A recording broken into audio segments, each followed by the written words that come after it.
Happy birthday, Mega Man. You're 30. That's kind of incredible. And you know what's also incredible? The game we're about to be playing. Because Pyro and Sprites Inc. have brought together a little fan contest for us. And by little, I mean big, because it's time for the Make a Good Mega Man level contest 2. Released at the very start of October, this game is going to take a long time to get through. I don't even know if we're going to go for 100%, but we're going to try. So let's hit that game start button and go right in. If you want to know who the bots are, just look at the bottom of the screen. I'll be doing that for them and every major character. If you want to see what they have to say, look at the top, because guess what? Once we teleport in, this adventure's getting underway.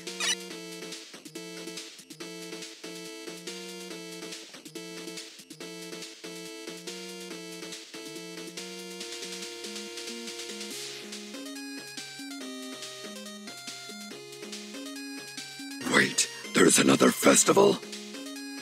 I probably shouldn't do that.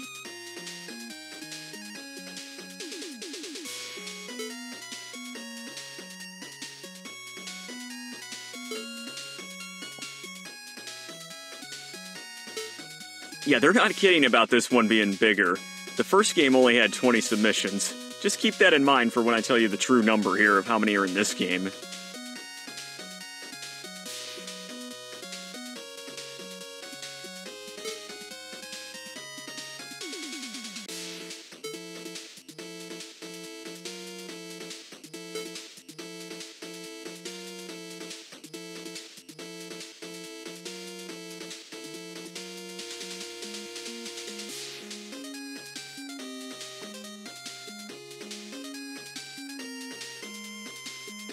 Yeah.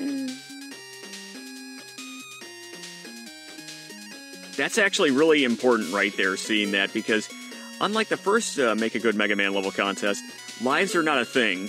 1-ups now just fill your health to full, so you get infinite retries, and that is very much appreciated.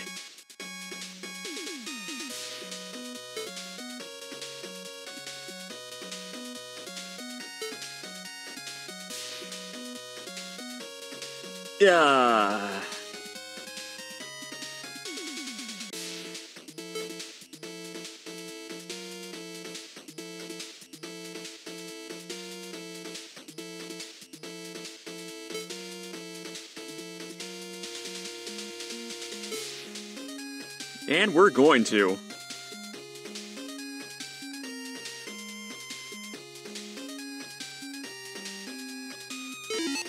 Okay, real quick, while we pause the game here, I want you to see the weapons list, because these are pretty dang cool.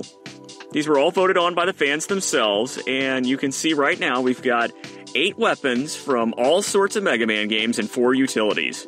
Hornet Chaser and Jewel Satellite from Mega Man 9, they work the same way. Hornet Chaser grabs items, Jewel Satellite's the best shield in the series. The Grab Buster from Mega Man 5 Game Boy, that's a pretty big surprise. It steals health from enemies. Pretty good on big guys. Triple Blade, your damage dealer. Flash Stopper, your time-stopping weapon. Slash Claw for melee attacks, specifically enemies that have shields. I love Slash Claw. Wheel Cutter, which you can use as a Search Snake, Bubble Lead type weapon, or hold it and use it to climb walls like crazy. And yeah, they actually brought in the Sakagarne from Mega Man 2 Game Boy. It's a little more powerful than you'd think, believe it or not. And then for all the other utilities, you should know these by now. Rush Coil, Rush Jet, Wire, and Super Arrow. Wire, of course, you have to stand still and look up when you fire it. It can be a pretty good weapon at times, believe it or not. In fact, almost everything on this list outside of Rush Coil and Jet are good weapons in this game. But with that, I think we can unpause now and get right back to our adventure. At least setting it up anyway.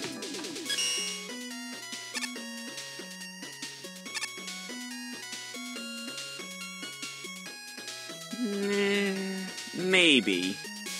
Although not really in the Mega Man series. I mean, come on, Rush is better than you, Tango.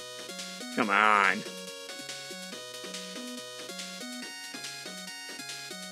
Yeah, quadrupled. Like I said, 20 entries in the first game. This sequel has 81 fan-submitted levels. That is incredible. We're going to be playing almost all of them. I'll say right now, one was disqualified by the judges. I'll be playing it. one was disqualified by me. You will not see that one in our next video. Just saying. I know a lot of those judge names. And in fact, we're going to get ready to meet them in just a second here. So why don't you all introduce yourselves, and I'm going to be a little quiet here coming up.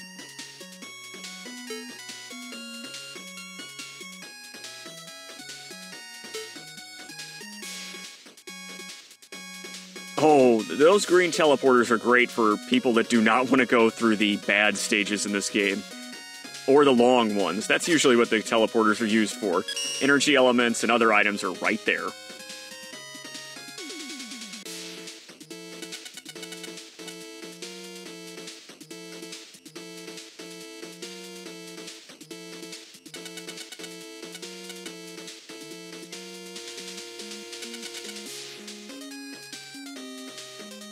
Like I said, Pyro's the host of this contest. She did a great job on it, to be honest with you.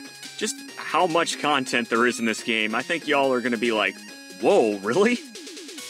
Because goodness knows I was. Just wait until you see my final playtime here.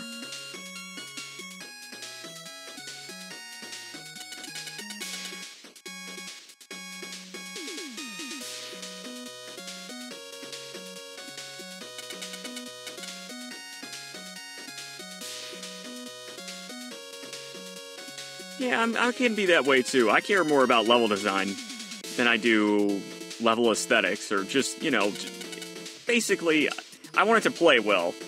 If it looks well on top of that, though, that's a bonus. Hey, Juby Hornet. I know this guy.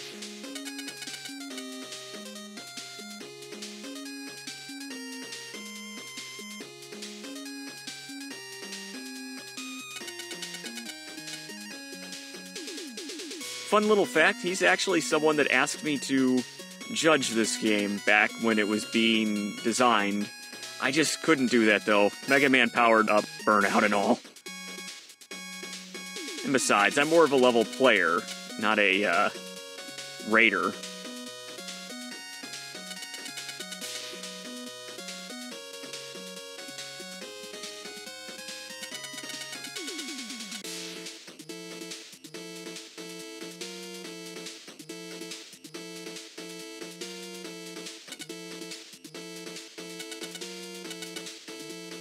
Angel's take is pretty much on mine.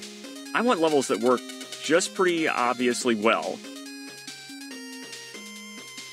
You know, create a good setup, build on it. That's one of my main deals, too.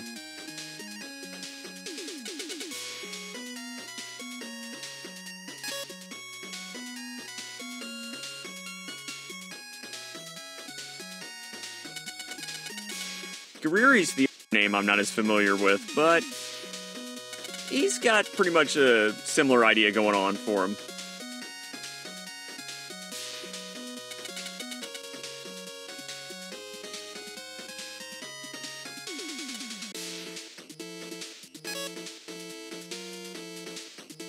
Now, Ice Spark, I have watched a little bit of his videos as I went along with this series.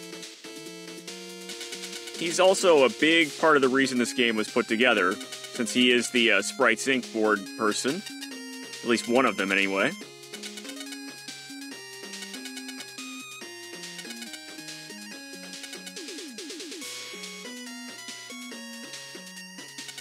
Now, those are two very interesting criteria right there, and that's pretty good. Now, the one thing I'll disagree with is, I don't really mind if bosses show up or not. It's like, if you aren't going to design an original one, which is tough to do, why go to the trouble? Just give me the energy element and let me go, because if you have to refight the same bosses over and over again, and that's going to happen in a couple of cases, you'll get tired of it quickly. That was a great pun cut, man. I love you, dude.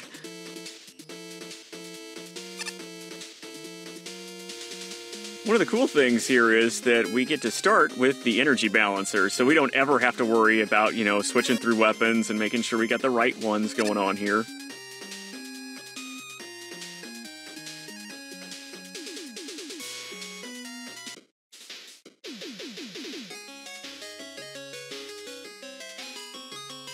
I just love all the songs in this game, too. Here we get some Mega Man 10 music. And we've got a lot of good items. I don't think I'm going to be purchasing any of the major ones. Like, we certainly aren't going to be purchasing the Charged Buster upgrade right away. No way. We're going to play through this game with the default stuff. I'm not sure if I get the drop rate upgrade or the converter. I wish I would have got both of those. Those are the two items I wouldn't have been adverse to buying. But yeah, stuff like, you know, knockback being reduced. No, we want to go in normal. That we'll go with when we get closer to the end of the game. But we're going to take on all 10 tiers legitimately, just with our default setup pretty much. And Mr. Fast Firefinger here is definitely not going to go with something that lets him shoot more than 3 Buster Bullets at a time. That'd make this a little too easy. It's kind of funny looking at this, because the first game all took place in this lab. But the second game, once we get done talking to Fireman here, you're going to see that there's a little bit more of a world map going on for us. Well, not so much a world map as a city map. So let's head on out and see what the town looks like. Always got to go to the left first, but in this case, that's not the greatest idea because that's going to spoil things for us if we do. I don't want to do that. We're going to be taking these tiers on in order, starting with the, well, what was judged as the bottom of the barrel, and working our way up to the top there. Hey, Otto.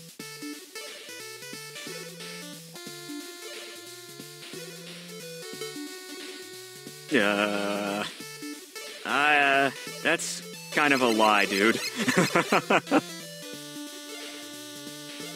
Tier 1. I'm just kidding anyway. Sorry for shooting at you.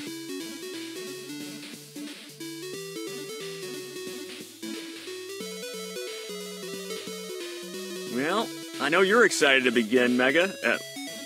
Mega, come on. And I kind of am too, so you know what? Let's hop in this teleporter and see what's up with Tier 1.